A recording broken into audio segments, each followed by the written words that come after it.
Good afternoon, ladies and gentlemen. Good afternoon.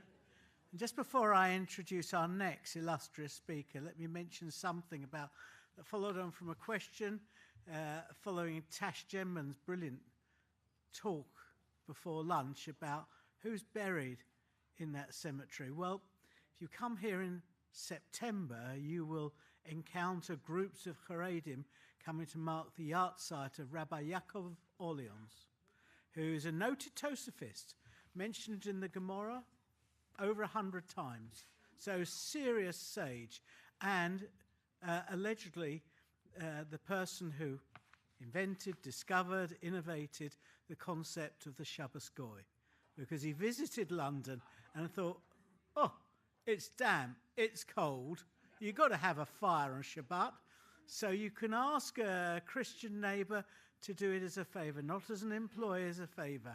And we all know where that led, because in a famous interview, Elvis Presley declared that he had been a Shabbos Goy. So what a wonderful tradition was started in London. But there are some very noted sages, and the Haredim have kept those traditions and observances alive to note where they are. But now we're going to hear from Emma Cavell, who you'll quickly realise is originally from Australia. But she's I don't know how you'll get that.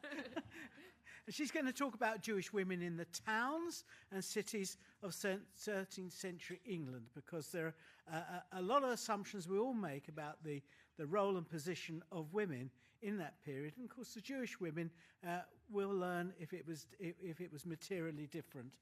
So Emma is a medievalist in the history department at Swansea University, specialising in topics of women, aristocracy, frontier law, and the Jews of medieval England right in our period, the 11th and 12th centuries. She's published Noble Women of the often very violent frontier between England and Wales. I don't think much has changed since then. And the women of Jewish communities in medieval England. So, thank you, Emma. Thank you. Well, I'm delighted to be here today. This is a really exciting event, and I've really enjoyed the papers that we've had so far, and I hope that this one doesn't disappoint. Yeah, so as Howard said, I work on women, and generally, my first sort of area of expertise, and the other half of me is aristocracy and frontier, particularly in the Anglo-Welsh milieu. But through dealing with litigation in which they were involved, I then started moving into Jewish litigation, Jewish women's litigation as well. And so what I end up doing, so a lot of I'll just move that one back, deal with is this type of document, which Dean tells me he can't stand, so this is a good thing, the litigation record. And they're membranes of vellum, of parchment sewn together at one end, and sort of annotated with the proceedings of the court to which they belong for any given regnal year, so the year of a king's reign, which starts sort of, October and goes through to next year. And they're written in Latin, heavily abbreviated, full of medieval legal jargon, and written in handwriting that's very difficult to read indeed. So I'll be giving you a test later, so you better show. So this is a close-up. This is a chunk of what I look at, just to give you a little look. So it looks, at first glance, it's not unlike the documents you've been seeing on the screen so far, the financial records and so forth. Now, what you've got here on the either side, not the central image is a stock photo, but the other two are membranes from a plea roll of an institution called the Exchequer of the Jews, which has already been mentioned today. And this is an instrument and product of the English king's growing sort of authority and power over his Jewish subjects. And by the early part of the 13th century, which is when the Exchequer of the Jews is the sort of first or second decade of the 13th century, not the 20th, the Exchequer of the Jews is sort of starting to look like we then recognise it. And it has by then a monopoly on Jewish affairs in England, in which the king himself had some kind of interest. So not internal community affairs, problems of marriage breakdown and things like that, which would go to the rabbinical tribunals and so forth, and the authorities.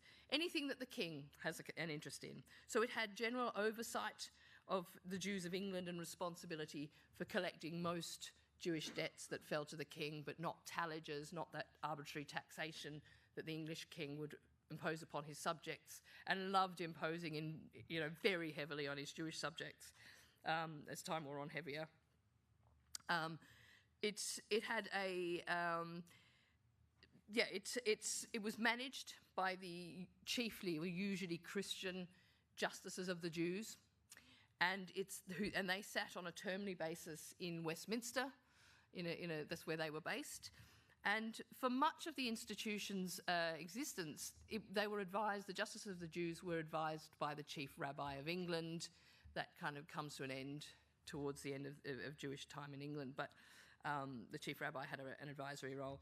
And one of its functions, so the Exchequer of the Jews it does everything, but one of its functions is as a judicial tribunal, and usually for litigation between Jews and Christians, and often over money lending and debt anew, pawnbroking. So debt anew is the unlawful detention of someone's chattels.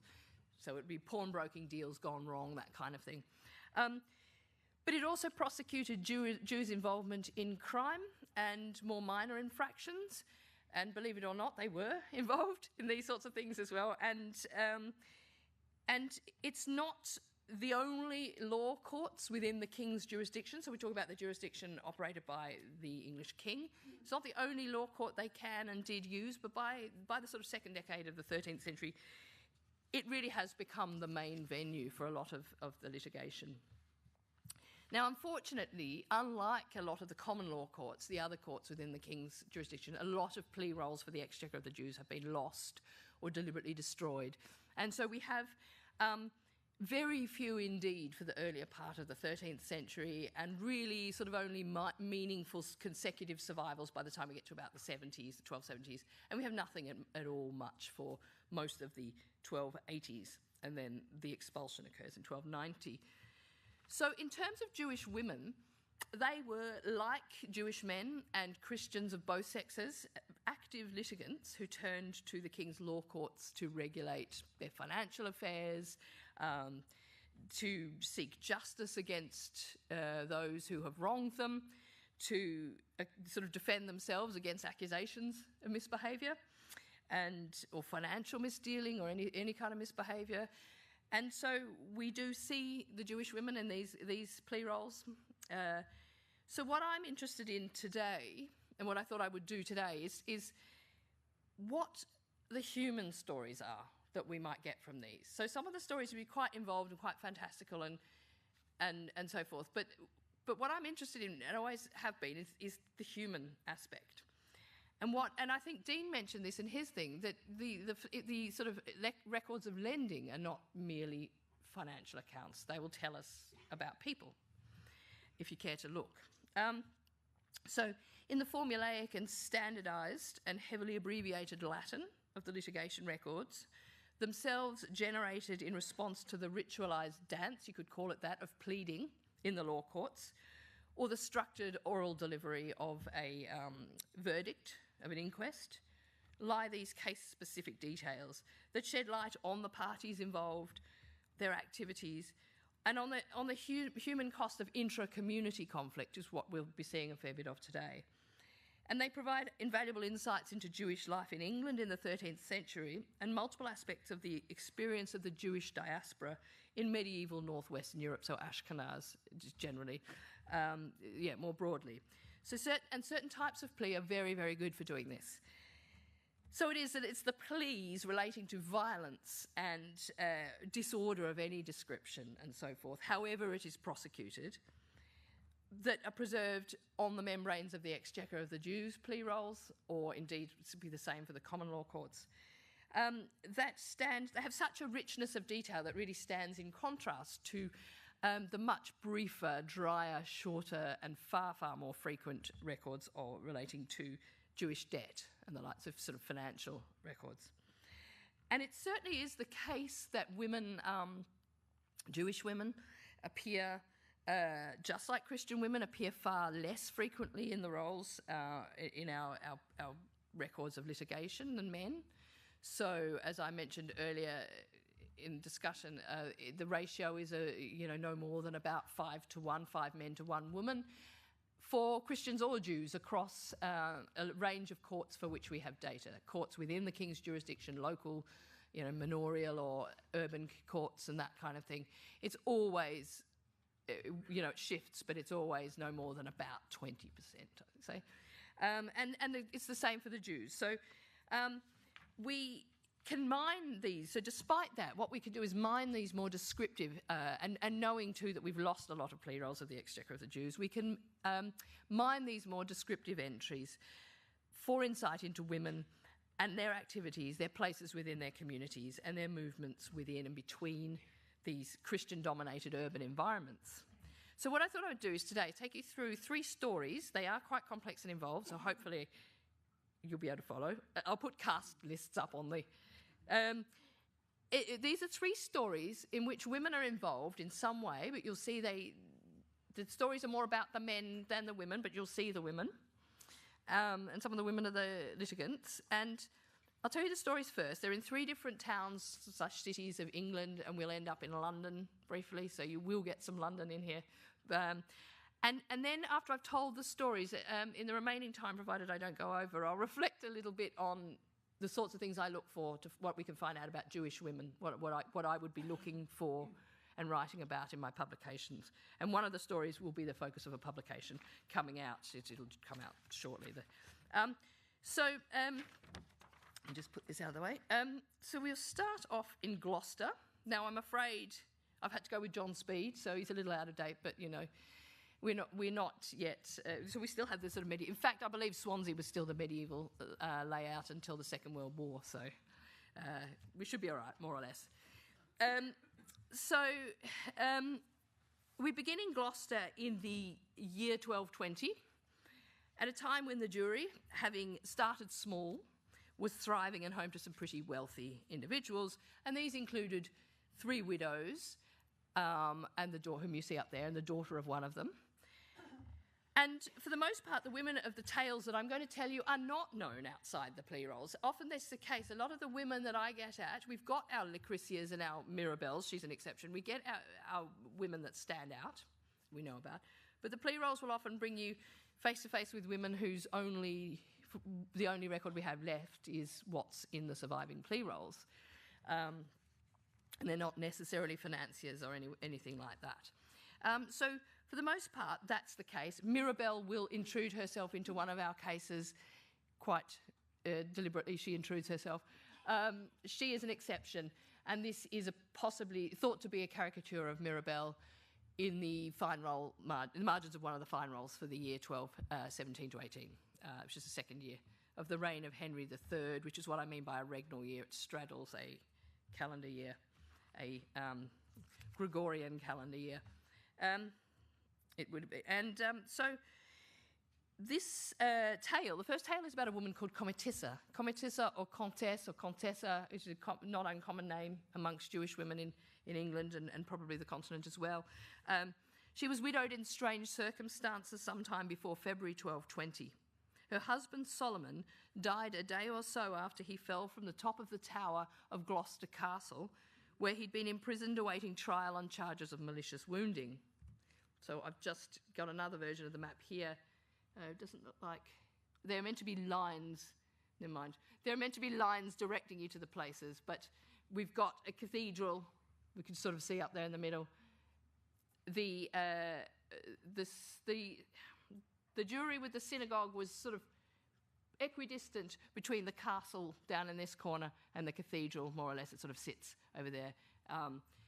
And you can see from that blue plaque that the castle/jail is no longer there. But in the 24 hours or so before he died, Solomon was able to talk, and he spoke on more than one occasion about what had happened to him, yet his story seems to have changed, and it changed quite dramatically.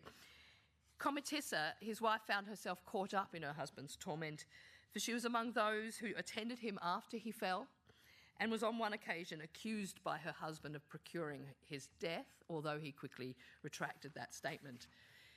Cometissa made her own accusations about what she thought happened before the justices of the Jews and whom she held responsible for his death. The main focus of her appeal, now, yes, I've got appeal up there. Appeal in the medieval legal jargon is very different from a modern appeal, which is appealing a sentence already handed down.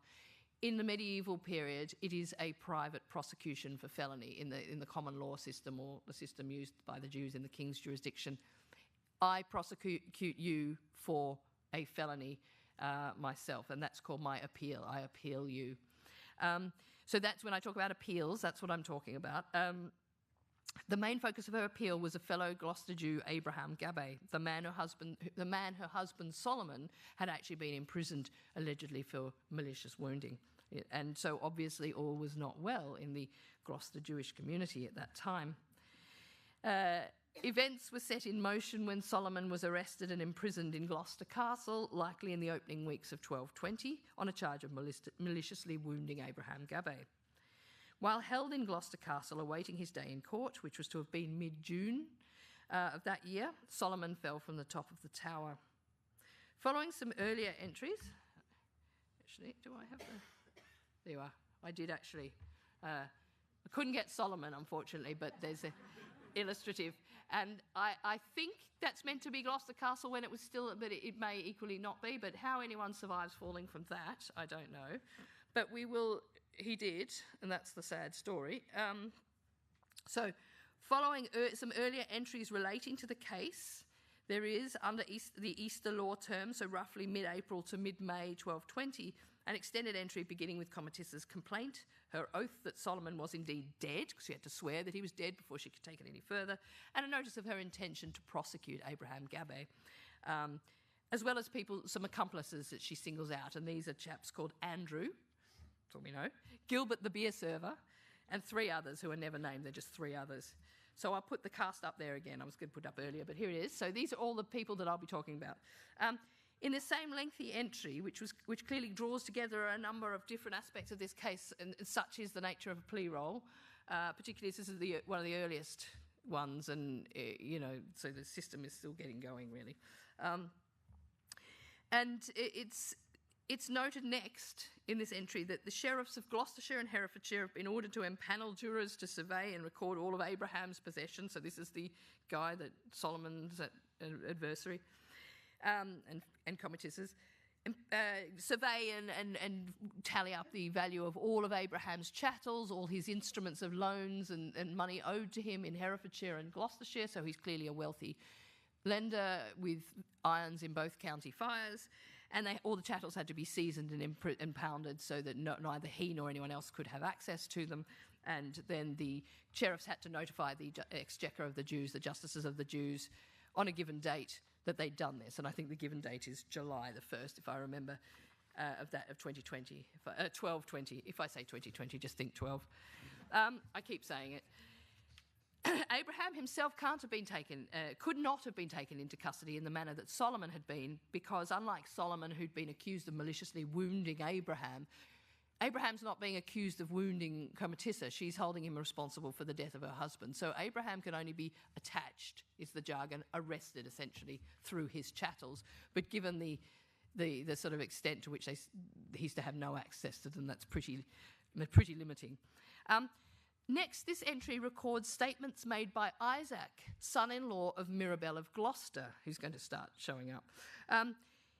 It's fairly hard to follow. There's no backstory to what Isaac's saying. And in fact, the Christian court clerks furiously scribbling down the notes in shorthand probably don't know either, so they're not able to make connections. But Isaac says, he tells the justices a number of things, and I've itemised them 1 to 4. After his departure from London, he never spoke with Solomon Turb until the latter fell from the tower. So we don't know what that's about. Number 2, at that point, he came to the tower with some other Jews, and the sheriff charged him with having caused Solomon such a fright that he fell from the tower. And this is what the sheriff says Solomon told him himself. 3, his mother-in-law, Mirabell, on hearing this, offered the sheriff 3 bezants, the coin to the money, to go back to Solomon and double-check at which point Solomon declared that he did not accuse Isaac of this, and the sheriff should not say he did. And 4, the next day, Solomon, knowing that he would die, asked the sheriff to summon various Jews so that he could make his will. And so in the presence of Abraham of Warwick, Bonenfant, Elias of Warwick, Isaac, son-in-law of Samuel, and Moses, son of Aaron, Solomon acknowledged that he did not accuse Isaac, Mirabel's son-in-law, Isaac, but asked that Isaac avenge his death if he died. He accused none other than Abraham Gabbay. Finally, this entry records something that Comatissa and Isaac, Mirabel's son-in-law, told the justices together. This was that Mirabel herself had heard, allegedly, that on the day that Solomon fell, the Sheriff of Gloucester had implied, in front of a couple of people, some Jews and a marcher lord called John of Monmouth, that he might have had £10 to cause Solomon such a leap. So Mirabel, she immediately goes to the sheriff and he demanded that he tell her whether he had in fact had £10 for such a reason. And the sheriff apparently said, it's all recorded, "No, you're mistaken, but I might have had 10 marks." Which sounds like he's taking the mick, but 10 marks is a measurement rather than a unit of currency, and it's less. It's about, a mark is about 2/3 of a pound, so 10 marks would be less, but it's still, no, I didn't, but I might have had 10 marks. So it's difficult to follow. So over the next few membranes in this roll, we learn more of Comatissa's case against Abraham and his alleged co-conspirators. This is that she accuses Abraham of maliciously and against the king's peace giving 10 marks to her husband's guards, so Andrew, the beer server Gilbert, and the 3 others, so that they would throw Solomon from the castle. And she's willing to prove this in any manner that the court decides. Abraham offered his defence in court. We don't get that. We just say he defends the accusations word for word, or that's the statement, the standard phrase that's used. And says, and then the sheriff was ordered to go and arrest the others, those tasked with guarding Solomon, so Andrew, the beer server, and the 3 others, and have them present in court on the feast of John the Baptist, which is June the 24th. So when Comatissa then further asked by the court how she knew that Abraham had paid these men to throw her husband from the castle, she said that while Abraham was being cured of his wounds, remember Solomon's meant to have wounded him, he said things to the sheriff that got her arrested, and she was so starved that she thought she might die. And during this time, she overheard Abraham conspiring with Andrew and Gilbert, the beer server, to kill her husband. Then as soon as she got out of prison, she hurried to London and reported the conspiracy to Master Alexander of Dorset, a key royal official at that time, and to the Jews Isaac of Norwich and Elias Martin. Abraham denied all of this and said he was in Hereford anyway, that the day Solomon fell. And Comatissa said, well, of course he'd say that. He's trying to avoid suspicion. And then the case was adjourned to later in the year. And what we get with one of the other cases, is an inquest is set up to go out and do to find out. So under Trinity term 1220, so that's sort of mid to late June into July, we get the verdict of a jury set up specifically to look into this case. Now, although modern jurors, a bit like the jargon like appeal and other words like that are different, modern jurors are descended from the medieval juror. That's where the sort of English system comes from, but they have a very different function. And in fact, a modern juror would be very quickly charged with contempt of court and cause the collapse of the trial if they did what a medieval juror was expected to do, and that was to carry out a fact-finding mission, to actually go and find out, do research. Whereas now you do that, that's it. You're explicitly told not to. So chosen from among the respectable men of the town and county, typically for a case like this, Christian and Jewish, although we'll see in the next case that's not always possible. The jurors go out and ask a set of questions relating to the case and present the answers in the court on a date specified. So this is the veredictum, the verdict, and that's another word we use today in a slightly different manner. So the Jewish jurors on this occasion are named as Leo of Warwick, Elias of Warwick, Abraham of Warwick, and Moses, son of Aaron. So some of those people we've met already as hearing Solomon's will. The verdict was presented to the court by 3 men whom I assume are kinsmen, Simon, Geoffrey, and Henry de Matterston, and it's really quite a sad tale, and it is often the jury verdict that comes back with the facts that they've gathered. It's the really sort of sad bit, and They say that they and many others were with the Sheriff of Gloucester at a holmoot, which is a sort of old term for a manorial court held by the Lord of the Manor. So one of these to inquire, do some stuff, decide on who owns a certain plot of land, and the king had ordered them to do this. And the sheriff then asked them to go to the castle with him on some other business of the king. So they were all on their way to the castle, and as they approached the gate of the castle, they saw something fall from the tower.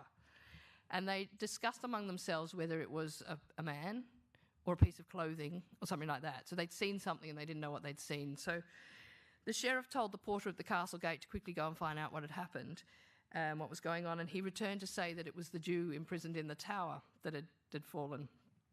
And so the sheriff immediately sent for Christians and Jews of Gloucester to attend the scene and to see if Solomon could give account of his fall. So obviously the porter had come back and said he's also still alive and still conscious.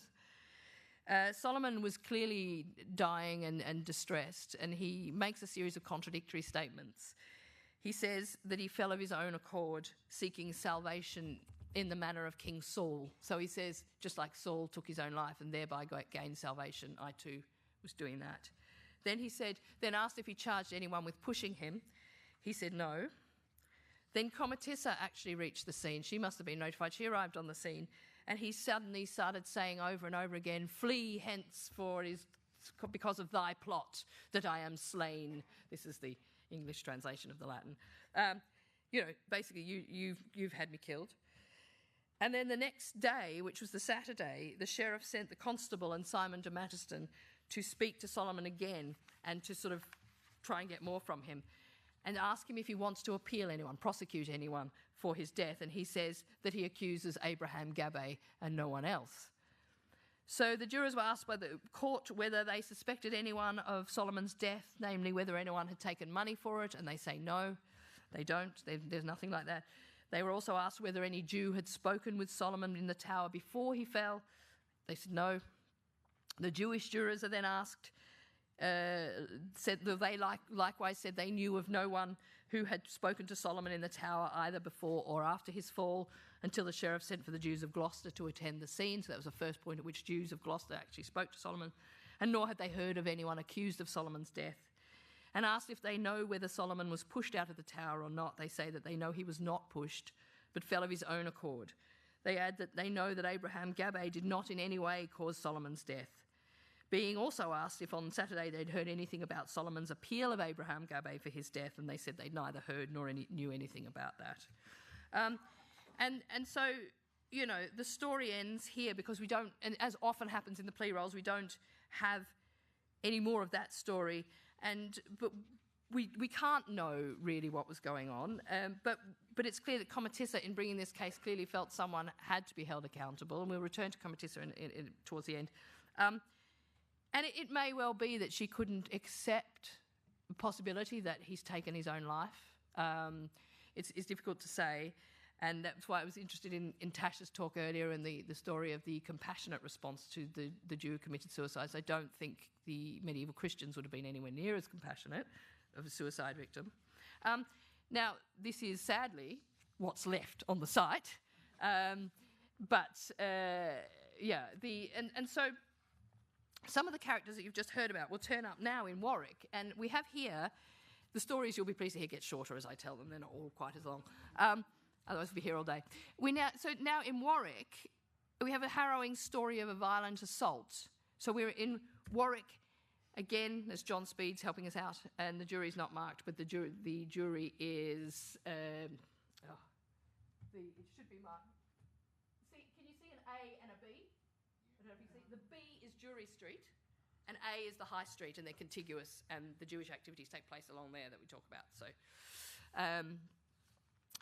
So it's a violent assault, and it's a bloody miscarriage, and I'm going to call it an abortion by assault, borrowing a scholar's term when she looked at these Christian episodes of this kind of thing. Thankfully not terribly frequent. She had about 40 episodes across a long period of time in the plea rolls for Christians. Now, the plaintiff, Elias of Warwick, you've just heard him. I think it's the same Elias, and we're about 20 years on. and his wife Bessa, they're Jewish. So too were the alleged assailants, Leo, son of Juleben, and several of his kin. And in the context of a crime that appears only rarely in the medieval legal records, this may well be the only surviving evidence of a case of abortion by assault occurring within a Jewish community in medieval England. Of course, with the Exchequer of the Jews plea rolls, we have many losses. There's so much that's missing. We don't know what's in them. The Jews are less commonly in the common law plea rolls, but they are there. It's not a common crime, thankfully, so it may well be the only one that we have left today. Hopefully it's the only one that ever occurred. The incidents are recorded in 2 separate entries on a single plea roll of the Exchequer of the Jews, dealing with 2 separate actions: another appeal of felony and another jury inquest.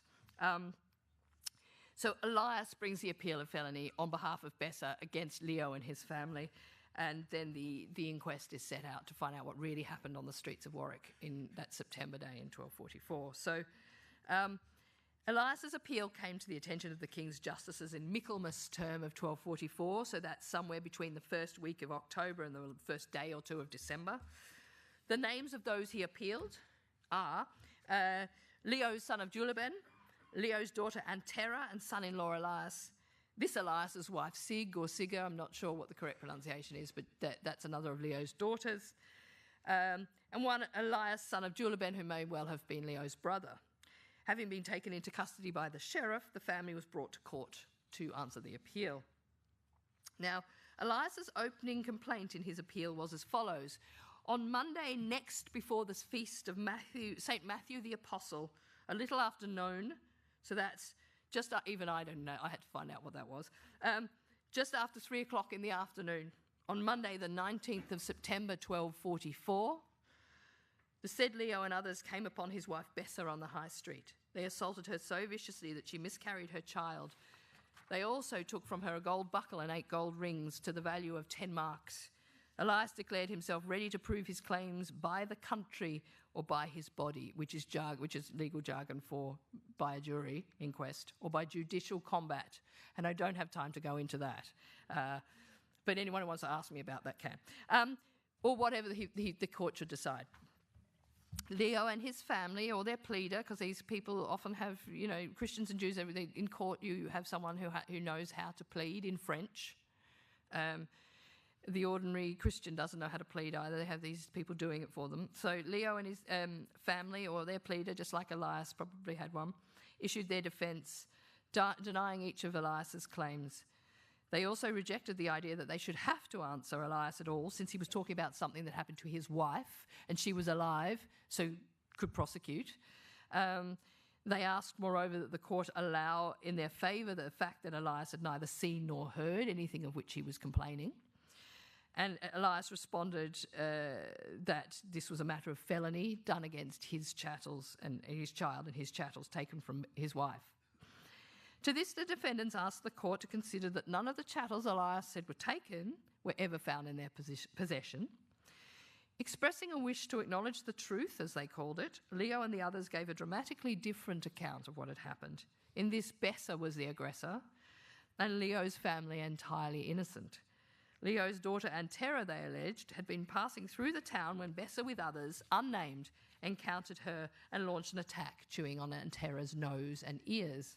The Latin in the plea roll is ate. She ate her nose and ears, cum edit. She ate them, which is very odd.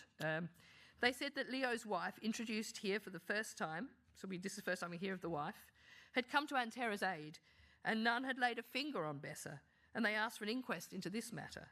The defendants then added further detail to the story that had also not been part of Elias's appeal.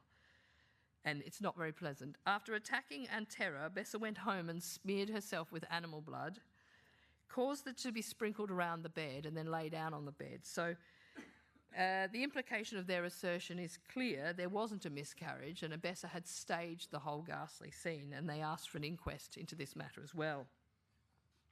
In the event Elias's felony appeal was rejected, we'll see in a bit why something like that might happen. But the court clearly believed something genuine had happened, and they needed it to be looked into. This is a very common way in which the courts operate in the King's jurisdiction.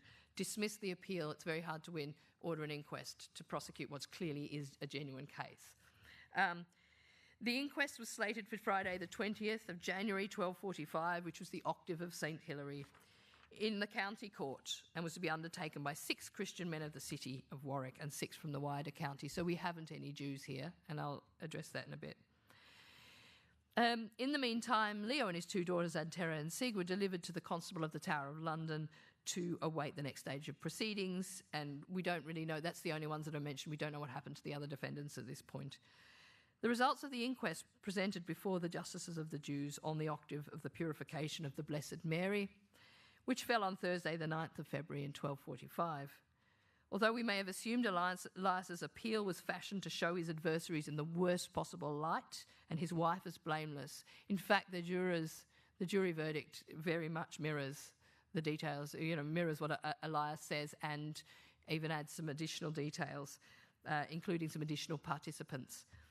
The jurors stated that, like as Elias had said, on Monday next before the feast of St. Matthew the Apostle, a little after noon, Bessa had been set upon by Leo, son of Juleben, his daughters Antera and Sig, and his sister Muriel.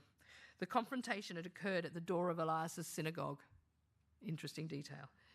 Bessa was first kicked to the ground by Leo, falling within the doorway of the building, before being dragged by her hair onto the street by Antera, Sig, Muriel, and Leo's wife Hannah. Bessa was so badly beaten that she subsequently lost her unborn child. But the fetus was too early in its gestation for the sex to be determined, so the witnesses saw the aftermath. But the fetus was too small, they couldn't tell what sex it was. The jurors also said that Bessa had been wearing a belt buckle of gold and several gold rings, but that the number and quality of those rings and those adornments was quite unknown. But they also said that Bessa did not attack Antera, and she did not eat, the same verb was used, did not chew or gnaw at her nose and ears, but and had not gone home and smeared herself in animal blood, but horrible to relate, it says in the thing, horrible to relate, was bathed in her own blood as she held her infant. So at the completion of the jurors' statements, the main defendants, Leo, Antera, Sig and Muriel, were committed to prison until they could pay a penalty and pay the king for your recompense for the breach of his peace. Their chattels were taken into the king's hand, and it's this point that we learn the reason for the rejection of Elias's appeal. That's the point that we find out that it's rejected on a false charge of robbery, and that's probably because the jurors have said, and this is often how an appeal will work, yes, Bessa was wearing those gold items, a number of rings and a belt buckle, just as he said, but whether it was 10 marks worth, which is what Elias claims, and whether there were 8 rings or whatever he said she was wearing, we can't be sure, and therefore Elias can't win the appeal. It may also have had to do with the fact that they didn't locate the items on the defendants. It's not clear. And then a man called Benedict of Gloucester was pledge or guarantor, basically, to make sure that Elias paid his fine for making a false appeal. So you have to pay a fine for a rejection of your appeal. The loss of the baby is not addressed in this, and again, if you want to ask me about that, we'll tell you why that probably is. In a final statement, we have the final outcome. Leo agreed on behalf of himself, or paid on behalf of himself, his wife, his daughters, sister and household to leave Warwick within 8 days with their chattels and never come back. And not only that, but never contact Elias and Bessa directly or through anyone else. So essentially a restraining order. Now, at the time that all of this was taking place, the jury to which these Elias, Bessa and Leo and co belonged was a modest Midland community that had only recently been re-established after a long hiatus, and whose heyday had probably passed. By 1241-2, when we start getting tallages being set up, the jury is again recorded in Warwick, but it's not an especially wealthy one, but it was possibly still the main source of credit in the West Midlands at that time. And in the wilderness years, as I call them, when there was no jury, several of its members could be found in nearby Gloucester, as we've seen, and it's in Gloucester that we find, not only in the Solomon case, but in some other records, a number of individuals who may be tentatively identified with those involved here. Elias, Leo, and several others. I won't obviously go into the evidence, but and Benedict of Gloucester, evidence suggests that Benedict of Gloucester is actually Elias's brother-in-law, the man who was his guarantor for paying the fine, may he be his brother-in-law. The intimate nature of this small Jewish community in Warwick, some of whose members migrated to and from Gloucester together, perhaps goes some way towards explaining the animosity of the violence, the anger, and the absence of Jews in the jury, which it's too small and intimate a jury, and these, as I'll show you in a sec, are leading figures in the jury. Everyone's too invested to, perhaps. That's a theory. Now, finally, I'll tell you quickly a tale of London, and then we think about the women. So our final story is in London. Yeah, none of my markings on these maps have come out, so you'll have to imagine. They were there. So it's in London and moves to Canterbury in Kent, and Sandwich, Canterbury in Kent and Sandwich in Kent. But I'm going to stick to the London bit because it tells us much more about the London area. It's a tale from 1274, so we're moving through the 13th century, and of a Jewish convert to Christianity called Juliana. That will be her Christian name. We've got 3 consecutive plea roll entries relating to her plea, and this is a plea of trespass. Like appeal, trespass is another word that we have today, and it's used very differently in the Middle Ages. Trespass is a mostly civil plea for which you seek damages, monetary damages, and it covers a huge range of things, which can include violent assault, and it can also include dereliction of duty of office and all sorts of things. So trespass is a huge, amorphous, all-encompassing civil plea.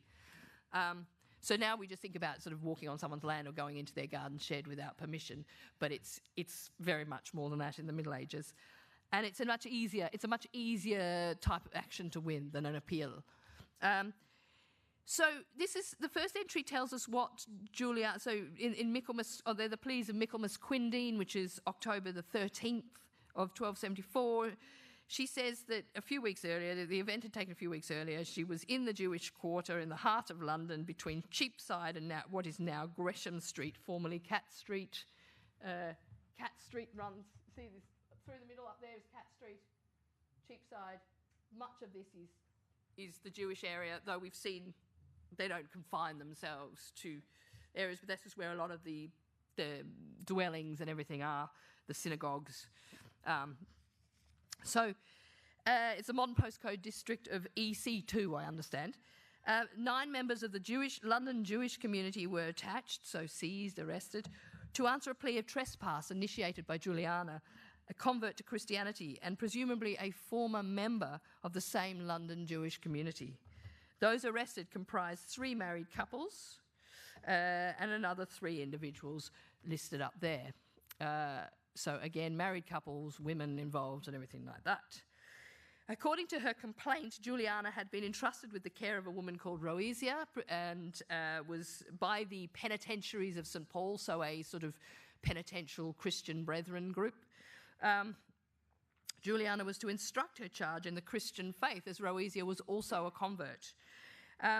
Juliana's statement says that on Saturday, the Quindine of the Nativity of the Blessed Mary in the 2nd year of the reign of King Edward, so the Jews know all the Christian calendar dating. I'm sure they didn't. We'll talk about that actually in a sec. That's the 22nd of September, 1274. She and her charge had gone in the King's Peace to Coleman Street in London, which we'll see up the side here, Coleman Street. They'd gone there in the King's Peace, of course, absolutely peacefully, and we're not told why. I've got another map. No, some of the markings are on there. I had highlighted some of the areas, but these 2 on Coleman Street here, this will become significant. So we're not told why they went to Coleman Street, but hang on, where's the rest of it? There we are. And at that point, the 2 women were set upon by the 9 named individuals that were on my list, along with diverse other Jews. The gang reportedly abducted and separated the women so that Juliana never saw Roesia again. In fact, Juliana claimed at the time of making her statement that she didn't actually know what had happened to Roesia, or if even she was still alive. Whether she'd in fact been returned to the disbelief of the Jews. That's the wording in the plea roll, not mine, by the way. Or even whether she'd been killed. This is because Juliana had been imprisoned in the widow Anne Terra's house, somewhere on Common Street, a house which lay right by the house of the Brethren of the Sackcloth, who they were a mendicant order of friars called the Friars of the Sack, who were established in London in 1257, so they're relatively new, and located on Coleman Street. No one knew she was in Antera's house. She was thus imprisoned at Antera's house until Monday after her abduction. And at that point, Antera and her co-accused began abusing Juliana in a bid to make her, so she says, abjure the Catholic faith and return to their disbelief. Antera seems to have been a ringleader of sorts, but not only was it her house where this had been taking place, but also because it was with the group's encouragement that Antera put a noose around Juliana's neck and threatened to hang her if she did not recant her Catholicism. A week passed, and on the following Monday, the gang then had an accomplice by the name of Solomon, who led Juliana secretly to the Thames, put her on a ship bound for the high seas, and no Christian besides the ship's company knew anything of their plot. And then she tells a long story of Solomon attempting to rape her on the ship, taking the intervention of God, who sends a storm. They find port in Sandwich. The men of the town help her. She gets to Canterbury. The Jews of Canterbury then help her and write a letter to the Jews of London to tell her to stop mistreating her.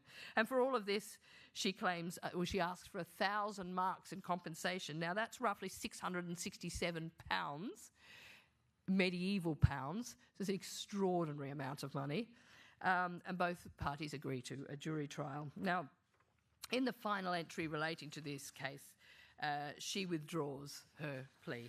She doesn't prosecute, so we don't know why.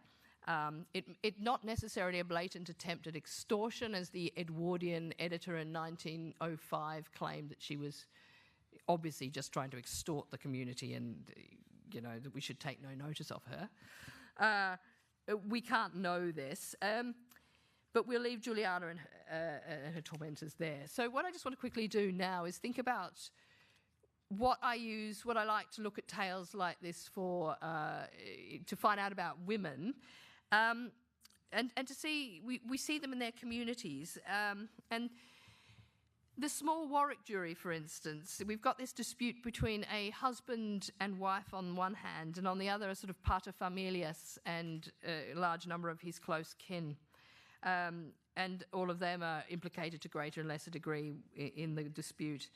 And they appear, both the disputers, both the plaintiff and the defendants appear to be elites of the community, because not only had Elias and Leo apparently served in official capacity both in Gloucester but in Warwick, but they contribute to taxation. They do various things which I haven't outlined here, but they work together. Elias can afford expensive jewellery, which Bessa was very clearly wearing, so people on the streets could see her adorned. She and Elias claimed they were worth 10 marks, which I worked out in today's money would be, equal to thousands of pounds today. So they're not doing too badly. Elias is also the chap responsible for the community synagogue. So whether he's the rabbi or not is another question. He's obviously the patron, the man who provides the synagogue. And it's the location of the attack on his wife. And so these are very important figures in the community, and one sort of sees why such an intimate community may not have been able to furnish jurors to serve, so they've left it to the Christian jurors. For Comatissa and Juliana, their wealth is less obvious, but one of the things about the King's justice, is seeking justice in the King's jurisdiction, is that it costs money. And it thereby excludes people who don't have means. And so they somehow have the wherewithal to do that. And Comatissa's travelling about between London and Gloucester and Westminster and Gloucester a bit too, as she says in her own account. So she's not without money. We know that each of these women in the records, either those who brought cases or those who were spoken about in the cases, are operating at the heart of the urban environments in which they live. So we know that, I'll show you, Gloucester, the marks haven't come up, but Comatissa and Mirabell of Gloucester, for instance, are coming and going between the jury or wherever they live and the castle. Mirabell's house is apparently very close to the castle. They're moving about in freedom. Elias and Bessa, their home and synagogue, perhaps tucked behind the house, as it often was, is in the very heart of the town. So if we look at Warwick, the synagogue is on the high street, and the Jewry is Jewry Street. So the living, the where they live and where they operate is along the main axis, one of the main axes in the centre of the town, and when I actually, so the Warwick Jewry is in fact sort of equidistant between the castle and the market area, which was marked on, but up in the, so where the castle is down, there, the castle's down in this corner up, that's sort of directly through up to the other side of the mountain, is where the marketplaces are. And so the Jewry is kind of roughly equidistant between them. And so the high street, or high pavement as it was known, on which Elias's synagogue was located, was contiguous with Jewry Street, and so it's a main access through the east to the west of town. And and Elias's properties may have been among the 10 chief houses standing on the high pavement when a late medieval rental was drawn up in 1482. And I found an ordnance, hasn't come up.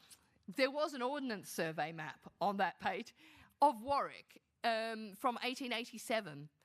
And it actually shows, and of course this is based on no evidence at all, but it shows a large plot on the high street fronted by a large building, and a large plot that goes back almost to the Avon, running in front of the castle, and is accessible by a small lane running down the side and the back, and is just the sort of location where one might find a synagogue tucked behind a house and things like that, and accessible by it. So whether that was Elijah's property, don't know, but it was. I had a look at the Ordnance Survey maps to sort of have a look at the really carefully drawn up plots. Now, Juliana in her account provides a description of her own movement through the streets of London where the Jewry is located, demonstrating clearly the close confinement in which the Jews and the Christians, including orders of Christian religious, lived. The widow Antera's house, in which Juliana says she was imprisoned, appears to share a party wall with the friars of the Sack. So, as far as I can tell, very close confinement of Christians and Jews, and not just Christian people, but orders, religious holy orders kind of thing, buildings of... The events take part in these central locations in the middle of the day. So the attack on Bessa takes place at this very central location in the middle of a weekday afternoon, witnessed by everyone. There would have been Christians out. There would have been, and which witnessed by enough people that the inquest jurors were able to get quite detailed account. So Juliana is plucked from the streets, though her torment was conducted in secret. She seems to have been plucked from the streets in the middle of the day. Even Solomon's fall is witnessed by Christian men heading to the castle. In the case of Bessa, we know, I was able to work out why so many Jewish men and women and families were on the street that day. Because Monday, in 1244, Monday the 19th of September was the first day of Sukkot, that 7-day festival beginning on the 15th day of Tishri. So after much searching and so forth, I managed to work out. And this means, and interestingly, not so long ago was Eid, and I live in Cardiff, and there were Muslim families all dressed beautifully, going to each other's houses, all on the streets, and I was a curious Christian, if you're culturally Christian, bystander, looking. And I immediately thought of this case. I immediately thought, this is what we are dealing with. It's a celebration for the community in a host community who see them out and about. And so there are enough people. We know that they must have been seen by the Christian folk. It's Monday afternoon. The Christian townsfolk are doing their thing, whatever you do, going to work, coming and going, that sort of thing. And so they would have been going about their ordinary business. The people who carried Bessa into her house after the attack may have been Jewish, but there may have been Christians who'd gone into the house to have a little look, curious. And we've plenty of evidence to show they were in each other's houses and fraternising and working with each other and so forth, even though the religious authority said, don't do it. I'm going to finish up, yeah. the women, the final questions that I would ask is that, the fact that we see the women, the worst of the violence is meted out by the women, and we shouldn't be surprised because a lot of the Christian court records also display this kind of violence, the hair pulling, the pulling of head coverings, all of that kind of thing, done by women and each other and towards each other, and also under the pressure that the Jewish communities are coming under in this period. It may be that things are slightly more fractious.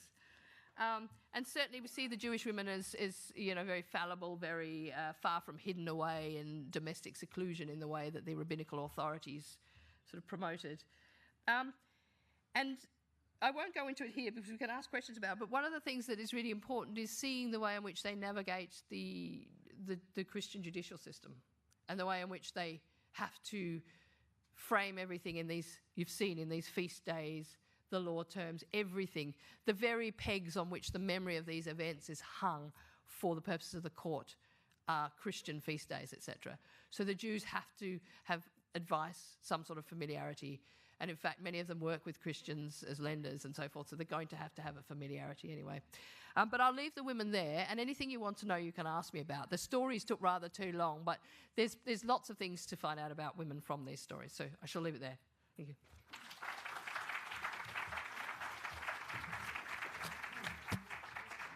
Sorry, I realised it was a bit long, and I... Don't worry, are you going to be around? Yes. I'm pleased to say, so that we avoid running over, Emma's going to be here this afternoon, so please ask her questions at the break. But I will say that what is quite startling is that one has a picture of medieval women, medieval Jewish women as nurturers, as supporters, which is a quite wrong image. They were capable of intense violence. Yep. And asserting themselves. Yep. Yeah, Mirabelle inserts herself into that, yeah. No, the violence, and you see it, the Christian women, the same. The violence, we're not, quite perfectly capable, yeah. Oh, right. I don't think we've got time for it, have we? No, we got any time. Okay. Has anyone got look, I can see a pressing question there. Let's see if you don't mind taking the question No, I now. can take it now, but I just don't want to run over because I did. I was going Rory would be upset. Rory, you could just wait. I was going to take out one of the stories, but I couldn't. There were none I could take out. So. No, great story.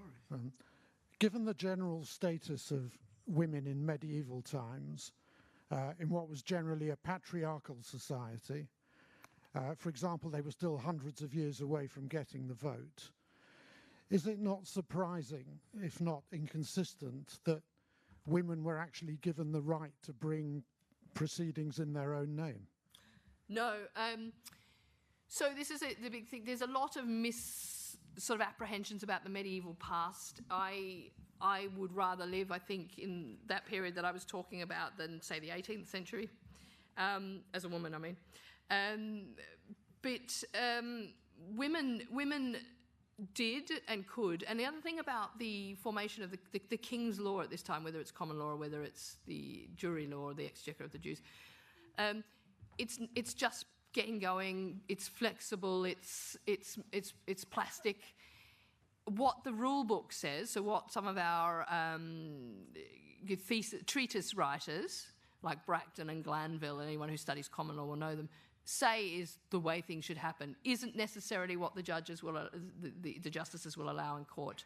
And they'll often, for instance, there is a limiting rule on bringing an appeal if you're a woman, and that is you should only bring an appeal if it's your husband who's been killed and he's died in your arms, or which is the phrase, but probably just means within your view, or your child. But the justices have let them there. And you can see that that Leo and co, in the Warwick case, the defendants say, well, she's still alive. She could have brought the case. Why doesn't she? There's a lot of flexibility over really what a woman can do, and that it doesn't really get taken away at this time. It gets worse later. So I think, they are very powerful, and they do have very, very strong rights in the court. And by the time a woman is widowed, certainly a Christian woman in the Christian society, by the time she's widowed, she's doing everything a man can do, except perhaps going onto the battlefield, but even sometimes one or two did that as well. So. That's incredible, isn't it? But I mean, it is a different perspective. The world was very, very different, wasn't it? And while we're used to, you know, Eleanor of Aquitaine, stories about her manipulating her family, but she wasn't alone. No, and I think there is a tendency to think that, you know, and I know people have said to me, oh, women had no rights in them times, did they, or whatever, that the further back you go, the worse it gets for women. But actually, you know, you only have to witness what's happened in Afghanistan, that it's back and forth, the pendulum swings, right, with the Taliban here, then the Taliban gone, then the Taliban back, and the impact on women. It isn't how, and I, like I said, I would much rather be living in this period as a woman than sort of Jane Austen's time, where I had to be pretty and quiet. I can't do either of those, I'm afraid. Emma, thank you very much indeed. Apologies for being so long. No, not